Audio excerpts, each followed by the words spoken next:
தூத்துக்குடி மத்திய ஒன்றிய திமுக செயல் வீரர்கள் கூட்டம் ஒன்றிய செயலாளர் கேகேஆர் ஜெயக்குடி தலைமையில் நடைபெற்றது. கூட்டத்தில் கனிமொழி கருணாநிதி எம்பி மாநில அரசியலில் பொறுப்பு வகித்து கழக வளர்ச்சிக்கு உறுதுணையாக இருக்க வேண்டும் என தீர்மானம் நிறைவேற்றப்பட்டது.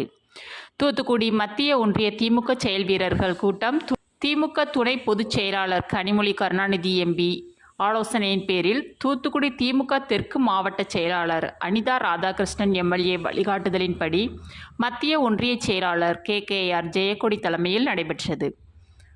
கூட்டத்தில் தமிழ்நாடு முன்னாள் முதல்வரும் திமுக முன்னாள் தலைவருமான கலைஞர் கருணாநிதியின் பிறந்தநாள் விழாவை முன்னிட்டு மத்திய ஒன்றிய திமுக சார்பில் அன்றைய தினம் கழக கொடியேற்றி பொதுமக்களுக்கு இனிப்பு வழங்கியும் ஆதரவற்றோர் இல்லங்களில் உணவு வழங்கியும் நலத்திட்டங்கள் வழங்கியும் சிறப்பாக கொண்டாட வேண்டும்.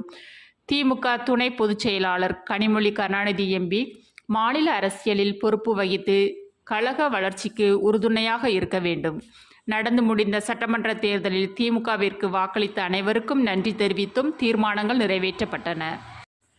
கூட்டத்தில் ஒன்றிய அவைத்தலைவர் பாலசுந்தரம், ஒன்றிய துணைச் செயலாளர்கள் ராஜ்குமார், ஏஞ்சலின் ஜெனிட்டா, பொருளாளர் ரமேஷ் விஜயகுமார், மாவட்ட பிரதிநிதிகள் நாகராஜன், வெயில்ராஜ், செல்வின், மாவட்ட சிறுபான்மை அணி தலைவர் ராஜா ஸ்டாலின், கலை இலக்கிய பேரவைத் தலைவர் பொன்னரசு, ஒட்டப்பிடாரம் தொகுதி தகவல் தொழில்நுட்ப அணி ஒருங்கிணைப்பாளர் சின்னத்துரை பாண்டியன், மகளிர் வலைதள பொறுப்பாளர் மீனாட்சி, மகளிர் அணி துணை அமைப்பாளர் மரிய பொன்னம்மாள், ஒன்றிய இளைஞரணி சண்முக நாராயணன், மாணவர் அணி சர்க்குணம், தகவல் தொழில்நுட்ப அணி மணிகண்டன், தொழிலாளர் அணி முபட்ராஜன், அயலக அணி சார்லஸ், சுற்றுச்சூழல் அணி சிவராஜ், தொண்டரணி ஜபராஜ் ஞானசீலன், மகளிர் அணி வரலட்சுமி, தொண்டரணி விஜயபாரதி மற்றும் கிளை கழக செயலாளர்கள் உள்ளிட்ட பலர் கலந்து கொண்டனர்.